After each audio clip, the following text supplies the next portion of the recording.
they're kind of dabbling in the idea of improving themselves. And the real way to do it is you got to write down what the fuck you want and then go after it. Because otherwise you live in sort of a wishy-washy world. You know, if you decide, I'm going to get down to bang, I'm going to do this, I'm going to run a marathon in less than 5 hours, I'm going to, you know, whatever the fuck it is, you got to write that shit down and go for it. What I tell people is the best advice that I've ever heard, the best advice I ever came up with, is that live your life like you're the hero in your movie. And right now is when the fucking movie starts and your life is a shitbag disaster, like every fucking Arnold Schwarzenegger movie where he wakes up and makes a blender full of pizza and ice cream, and that's what he, you know what I mean? Yeah. Those guys where they're like on the brink, they put the gun in their mouth and they put it down because they see a photo of their daughter.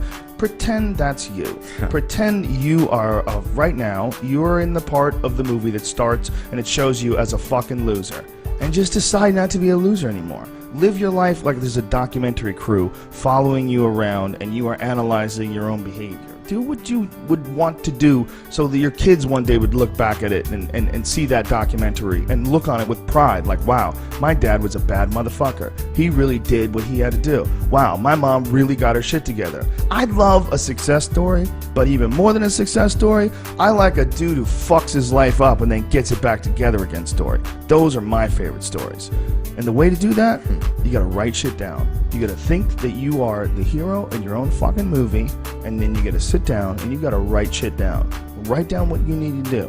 Most people play the role of the victim in the movie, right? Sure. Yeah, this life is fucking me over, man. I could have had this and I should have had that. And why does this guy get that? And why does that guy get this? And all things that are completely unrelated to you. Yeah. All things that you find other people's success as a downfall in your own existence.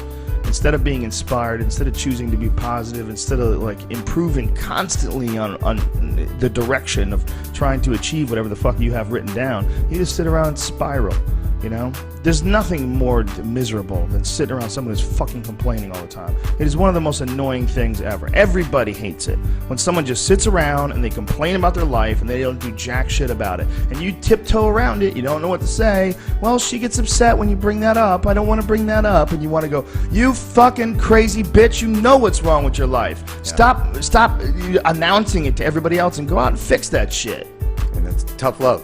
Tough love is what everybody needs, absolutely. Me included. That's the only good thing about like assholes on the internet. Sometimes they say things that's right. Yeah. Sometimes cunts will say shitty things to you on the internet about a show you did or a thing you said or, you know, oh, the fucking that joke you made on the podcast, you're an asshole for even thinking like that. And you know, a part of you is like, fuck you, who the fuck are you? But you feel bad if things are correct. You feel bad if someone nails you. You'll feel bad if you really did.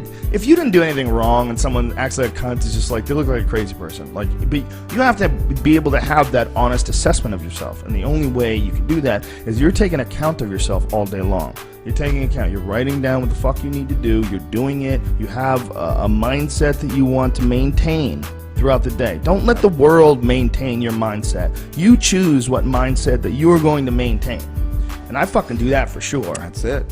That's how you got Words of Wisdom by Joe Rogan.